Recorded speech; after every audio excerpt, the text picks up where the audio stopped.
Marie Mercier, bonjour. Merci beaucoup d'avoir accepté notre invitation, sénatrice Les Républicains de Saône-et-Loire. Votre texte sur le proxénétisme en ligne était examiné hier au Sénat. Il a été voté. On va évidemment revenir sur les temps forts de cette séance avec vous dans quelques instants. Mais d'abord, on commence par les unes de la presse régionale. On va les regarder ensemble. D'abord, la une du Dauphiné libéré. Un Isérois suspecté d'agression et de viol sur 89 mineurs. Une affaire hors norme. C'est Jacques Leveugle, 79 ans, suspecté de viol, d'agression sexuelle sur 89 jeunes de 13 à 17 ans.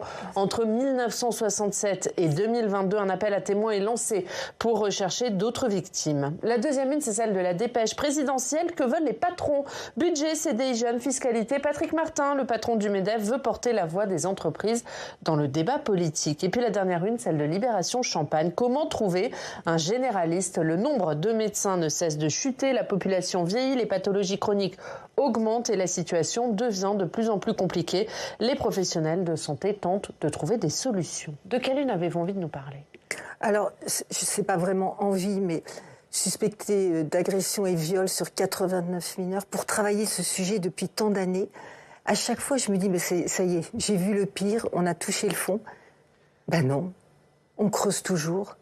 Et on se demande jusqu'où on pourra aller, enfin, quelle est cette zone dans le cerveau qui s'oppose autant à la fraternité. C'était Malraux qui disait ça, mais non, les bras nous en tombent. Ce qui est intéressant de voir, et il faut que nos téléspectateurs se rendent compte de ça, c'est que personne n'aurait pensé que ce monsieur-là pouvait faire ça. Sinon, évidemment, on les repérerait tout de suite. Mais moi, pour en avoir connu malheureusement de près, effectivement, on peut jamais imaginer. Oh ben pas lui, oh ben, mais je le connaissais, mais c'est pas possible. Donc il faut vraiment élever nos enfants à être vigilants. On va revenir sur votre texte adopté hier au Sénat, mais d'abord un mot de l'actualité. On l'a vu dans le journal, c'est la nomination d'Amélie de Montchalin qui sera officielle aujourd'hui. Est-ce que pour vous, cette nomination de la ministre des Comptes publics à la tête de la Cour des comptes, faite par Emmanuel Macron, est un problème? Alors, moi, je dirais peut-être très simplement que je me réjouis de voir une femme accéder à cette haute fonction.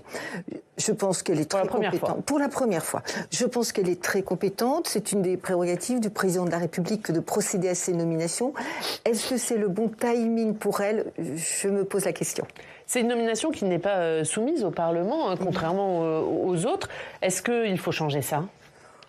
On a beaucoup de nominations. Quelquefois, on sait très bien que ça passera de toute façon, puisqu'il faut une majorité des 3/5, comme on avait vu pour le président du Richard Ferrand. On ne peut pas non plus toujours tout vouloir changer. Donc non. Bon, moi, je trouve que c'est à peu près logique qu'il ait ces pouvoirs-là.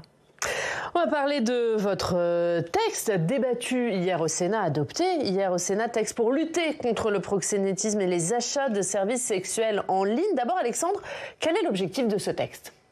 Eh bien, ce texte vise les sites internet où l'on peut acheter des services sexuels personnalisés, notamment les plateformes Mime et OnlyFans, deux sites qui ont vu leur inscription augmenter de 75% depuis mars 2020.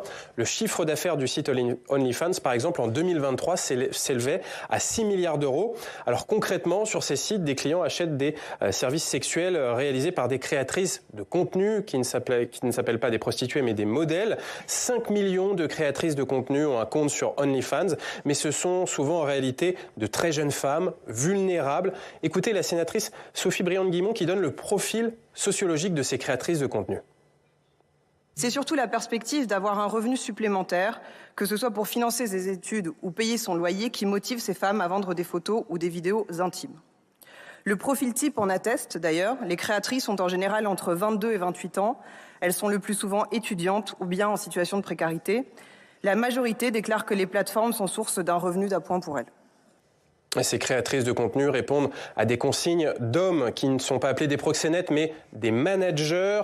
Ils vont les obliger à répondre à des demandes du client et vont devenir de plus en plus insistants, de plus en plus oppressant, si bien que ces créatrices de contenu deviennent dépendantes. Alors concrètement, que prévoit la proposition de loi de Marie Mercier ? Première mesure dans cette proposition de loi initiale, pénaliser le client. Dans l'inspiration de la législation actuelle sur la prostitution, ce texte interdit l'achat de services sexuels en ligne. Le client est passible d'une contravention de 1 500 € et la récidive deviendrait un délit passible d'une amende de 3 750 €. Deuxième mesure, créer une infraction de proxénétisme en ligne.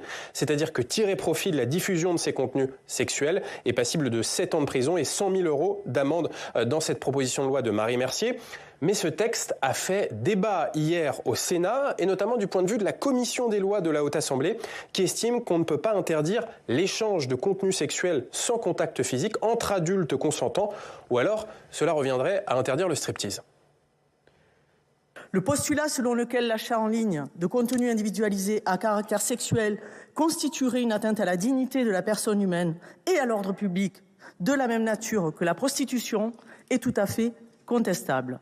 En effet, dès lors qu'ils sont échangés entre adultes consentants, ces contenus sont protégés par la liberté personnelle et par la liberté d'expression.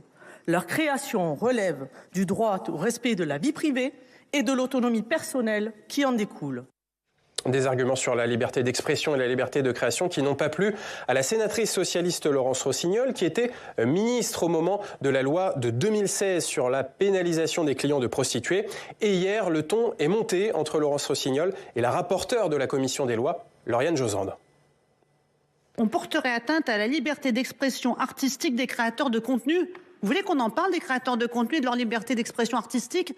Vous pensez que c'est de l'art de demander à des gamines de se masturber devant une caméra, de s'enfiler dans le vagin des objets contendants? Et alors après, vous nous faites le rapprochement avec le striptease. Mais je ne voudrais pas non plus rentrer dans des détails qui heurteraient nos collègues. Mais le striptease n'est pas un acte sexuel. Se déshabiller n'est pas un acte sexuel. Un acte sexuel consiste, vous voulez que j'explique? Se caresser les seins, se masturber, montrer sa vulve. Chacun, de manière très personnelle, a sa façon de définir l'acte sexuel, que c'est de l'ordre de l'intime. Vous avez votre façon de définir l'acte sexuel. On ne peut pas rien savoir de votre sexualité, mais en l'occurrence, c'est votre façon de définir l'acte sexuel. Jamais personne, avant vous aujourd'hui, n'a fait référence à ma sexualité pour défendre votre argumentation. Ce propos, Madame la rapporteure, n'est pas acceptable. Voilà, au final, après ces débats très tendus hier soir à la Haute Assemblée, le Sénat a adopté une version modifiée de la proposition de loi de Marie Mercier, une version largement modifiée par la commission des lois du Sénat, une version qui se concentre sur la traite des êtres humains et crée une infraction d'exploitation sexuelle en ligne. C'est-à-dire que quand le prétendu manager fait preuve de violence, de contrainte à l'égard de la créatrice de contenu ou abuse de sa vulnérabilité, eh bien, il est passible de 7 ans de prison. Le gouvernement a également fait voter hier un amendement qui pénalise le client de ces plateformes de contenu sexuel si et seulement si le client est, je cite, conscient que les images ont été obtenues par l'exploitation de personnes vulnérables. Et c'est cette version de la proposition de loi qui a été adoptée par les sénateurs. Marie Mercier, d'abord, une réaction sur les débats très électriques hier soir sur cette proposition de loi. Est-ce que vous y attendiez à cette ambiance ? Non, j'ai trouvé que c'était un peu dommage qu'il y ait une ambiance lourde comme ça. Effectivement, vous le dites, aussi tendue. On était vraiment dans un hémicycle qui était conscient qu'il allait voter pour la première fois une infraction tout à fait particulière, puisqu'il s'agissait de pénaliser des actes en ligne. C'était là toute la difficulté du texte, en fait. La difficulté du texte n'était pas sur le fond, parce que je crois que la plupart des gens étaient d'accord qu'il fallait faire quelque chose, mais c'était sur la forme et sur la sécurité juridique. Mon premier texte, ça tournait pas bien en termes de droit. Et il fallait, pour garder... Donc la version initiale de votre proposition? C'est en termes de droit que ça tournait pas, parce que tout le monde comprenez ce que je voulais faire, c'est-à-dire viser les managers, viser les exploitants de ces gamines. C'était ça au départ, le but de mon texte. Mais c'était difficile puisque nous sommes dans un pays effectivement de liberté. Il y a la liberté d'expression, de communication. Effectivement, la liberté artistique. Alors, on n'allait pas faire un débat, qu'est-ce que l'art, jusqu'où on peut aller, pas du tout. Moi, mon sujet, c'était protéger ces jeunes qui qui rêvent. Elles pensent qu'elles vont être influenceuses, qu'elles vont montrer un petit peu de lingerie et puis qu'elles vont gagner beaucoup, beaucoup d'argent facilement de chez elles, sans avoir du tout conscience des conséquences pour leur psychisme, en fait. Les conséquences psychologiques qu'elles vont traîner toute leur vie après. Des jeunes femmes qui sont souvent dans des situations de précarité, et c'est ces situations qui les poussent à faire ça. Oui, mais pas que. En fait, on s'est un peu obnubilé sur la précarité. Effectivement, il y a des femmes seules qui doivent élever des enfants et qui, finalement, pour leur fin de mois, vont avoir 2 ou 3 clients. C'est pas du tout ces femmes-là que je visais. Moi, vraiment, ce sont les jeunes filles qui sont abusées parce qu'elles croient vraiment. Elles sont très jeunes. Donc oui, je vais être riche, célèbre en faisant rien. Je vais avoir beaucoup de followers. On va me suivre.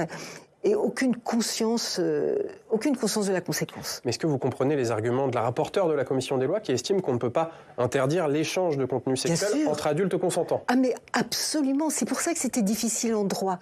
On ne peut pas interdire, et il ne faut pas interdire, ni la prostitution, ni la pornographie. Pour avoir côtoyé, j'ai eu cette chance de côtoyer des prostituées, je vous assure qu'elles jouent un rôle d'apaisement social. J'en ai soigné, j'en ai entendu des travailleuses du sexe, donc j'ai essayé de me faire mon opinion la plus juste possible. C'est pas du tout ça qui était visé. Ce qui est visé, ce sont ces exploitants sexuels. Ce sont souvent des hommes, oui, 22, 23 ans, avec quelquefois une formation de commerce. Ce sont des entrepreneurs. Qu'est-ce qu'ils veulent faire? Du chiffre. Pour avoir du chiffre, il faut proposer un produit. Et le produit, c'est cette jeune fille, en fait, qui va le fabriquer dans sa chambre avec son téléphone et qui va être harcelé. Fais-moi plus, tu peux m'en donner plus, 30, 40, 50 appels, SMS dans la nuit. Et le manager, lui, il fait rien parce que souvent c'est même le chatter. Il emploie un chatter, il est basé loin, très très loin. D'ailleurs, j'étais en contact avec un depuis que la loi a été inscrite, silence radio. Ils ne se sentent pas tranquilles quand même. Et justement avec cette loi, parlons Oriane, parce qu'il y a les managers, mais il y a aussi les plateformes. On parle d'OnlyFans, qui a quand même réalisé des milliards d'euros de chiffre d'affaires. Est-ce qu'avec ce texte, OnlyFans pourrait fermer? Oh, alors, on va peut-être pas aller jusque-là, parce qu'il ne faut pas s'attendre au grand soir de quelque chose. Sinon, on est déçus. Par contre, qu'ils aient vraiment maintenant l'intention de faire plus de contrôle. 377 millions d'utilisateurs OnlyFans. Mime, donc la version française, c'est un peu moins. Mais ce ne sont pas des philanthropes. Ils sont là pour faire de l'argent. Ils sont là pour... Mais c'est une marchandise pour eux. Il n'y a aucune conscience des choses. Donc notre travail à nous, au Parlement, c'est de faire ça, de voter ça, pour leur faire peur, comme on avait fait pour contrôler l'accès des films pornographiques gratuits aux petits-enfants. Moi, je m'en souviens, on m'avait dit, oh là là, tu t'attaques à un truc, tu n'y arriveras jamais. Mais c'est parce que c'est difficile que c'est intéressant et qu'il faut s'y mettre. Personne ne l'avait jamais fait ça. Et il n'y a rien d'inaccessible, surtout en matière de net. Ils sont protégés, il y a des zones grises. Personne ne leur fait rien. Alexandre le rappelait, votre texte a été beaucoup modifié en séance par rapport à la version initiale. Est-ce que la version telle qu'elle est sortie du Sénat hier vous convient? Elle me convient en termes de droit, puisque la mienne n'aurait pas fonctionné. Donc il faut être pragmatique. Si je m'étais arc-boutée en disant non, je vais absolument garder mon texte. Mais non, en termes de droit, il n'aurait pas suivi son chemin. Le gouvernement, il aurait eu raison, ne m'aurait pas suivi. Donc on n'aurait pas été en procédure accélérée. Il n'y aurait eu aucune chance qu'il arrive à l'Assemblée nationale. Là, on a toutes les chances de notre côté. Le gouvernement a rajouté cette pénalisation du client. C'est une bonne idée. C'est une bonne idée. Là aussi, on pourrait dire on ne va pas y arriver. Mais si on commence à se dire ça, on ne fera jamais rien. C'est notre travail de faire des choses. Mais est-ce qu'il est applicable, ce texte, dans sa nouvelle version largement modifiée? C'est-à-dire qu'il faudra prouver qu'il y a eu contrainte, violence, abus de la vulnérabilité de la créatrice de contenu. Et puis le client, pour être pénalisé, devra dire oui, j'étais conscient qu'il y avait une exploitation des créatrices. Alors, comme on crée une infraction, ça va être maintenant le rôle des policiers. Ils vont faire des enquêtes, ils vont avoir des moyens pour ça. Et ces moyens, c'est quoi? C'est de prendre des pseudos, c'est d'aller prendre la place des clients sur les plateformes, c'est de s'infiltrer, comme je l'ai vu faire pour la traque des pédocriminels. C'est comme ça qu'ils procèdent. Ils vont pouvoir mettre des gardes à vue prolongés, ils vont avoir des moyens. Jusqu'à présent, ils ne pouvaient pas. En plus, moi, j'avais proposé quelque chose qui était trop faible. Là, c'est fort ce qu'on propose. 7 ans de prison, 150 000 € d'amende. Et j'ai tenu à ce que ce soit bien augmenté quand les mineurs sont dans la boucle. Parce que c'est très pervers, ces systèmes. Vous savez ce qu'ils font au modèle? On leur demande de devenir, mais vraiment de plus en plus jeunes, donner l'apparence d'être vraiment un enfant, quasiment, une gamine. Et puis, Ça suffit pas, hein. Alors on va mettre des enfants à passer derrière. Ce qui fait que certains pédocriminels pourront aussi assouvir des différents fantasmes et augmenter leur collection, parce que ce sont des collectionneurs. Un collectionneur, il en veut toujours plus.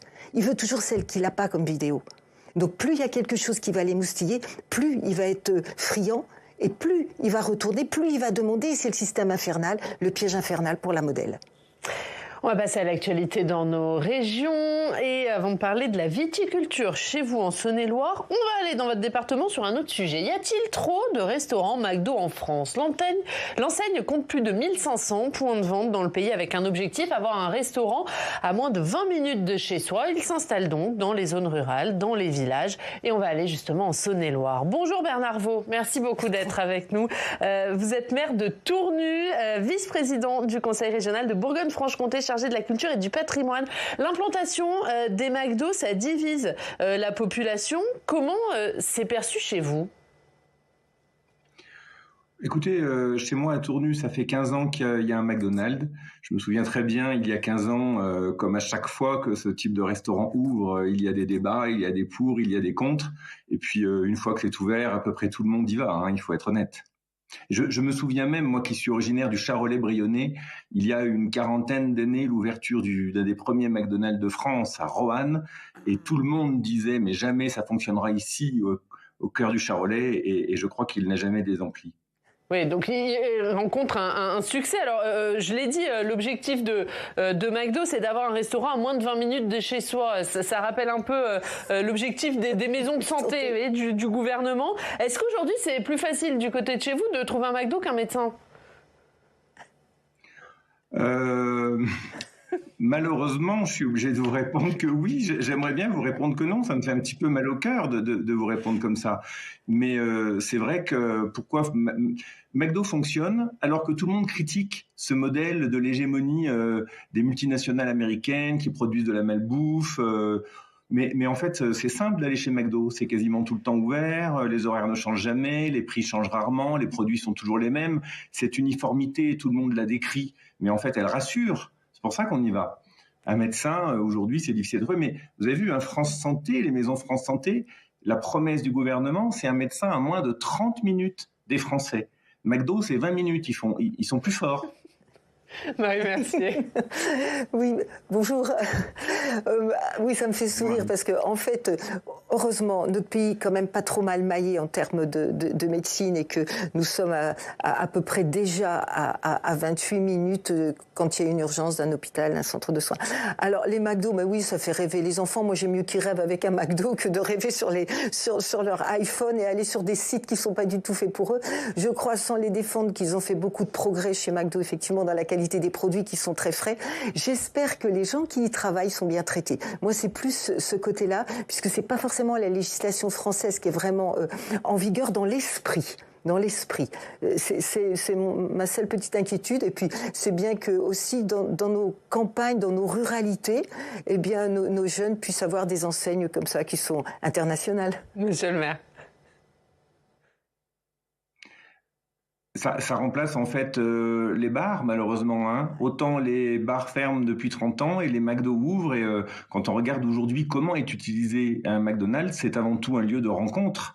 Et tout est conçu pour ça, avec du Wi-Fi open et gratuit, avec des petits prix pour des gens qui vont passer assez peu de temps et rencontrer leurs amis. Donc voilà, le succès, il est sur la simplicité et la facilité d'accès. Et je pense qu'il faudrait qu'on prennent modèle là-dessus pour des services publics en réalité. Est-ce que vous parlez des bars, des lieux de rencontre, est-ce que l'implantation d'autant de McDo et dans des zones rurales, c'est aussi un coup dur pour les commerces de proximité, pour les circuits courts ? Non, je pense pas forcément. D'ailleurs, l'enseigne travaille sur les circuits courts, donc ils ont la réponse à ça.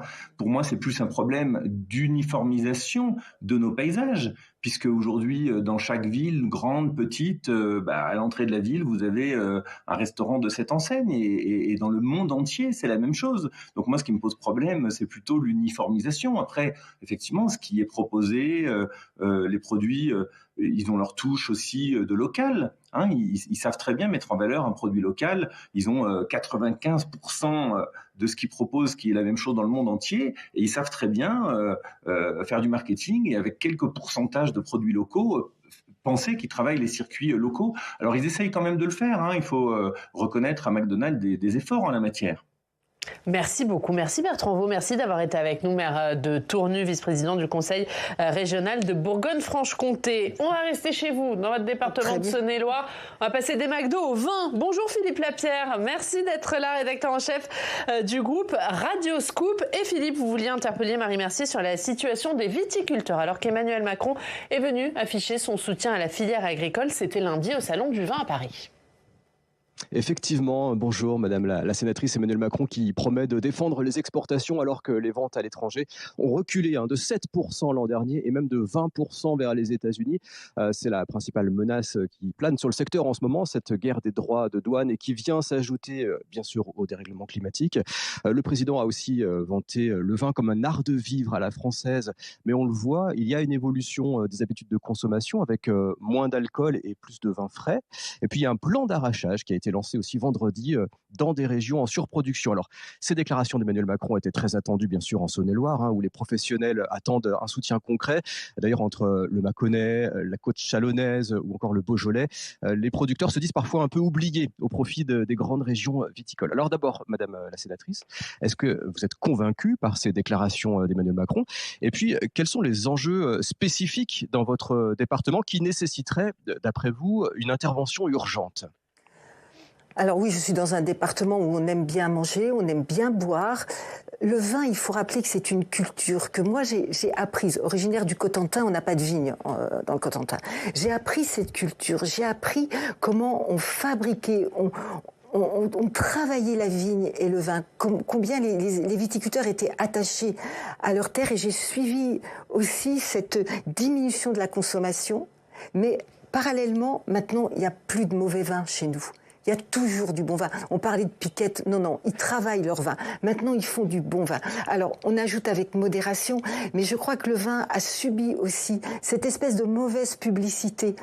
Alors qu'on le sait bien, on ne boit pas pour oublier, on déguste pour se souvenir. Il faut aussi apprendre cette culture-là.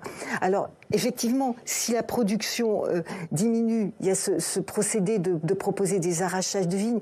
Je crois qu'il faut travailler avec les filières. La filière, elle est extrêmement dynamique chez nous. Ils ont des propositions.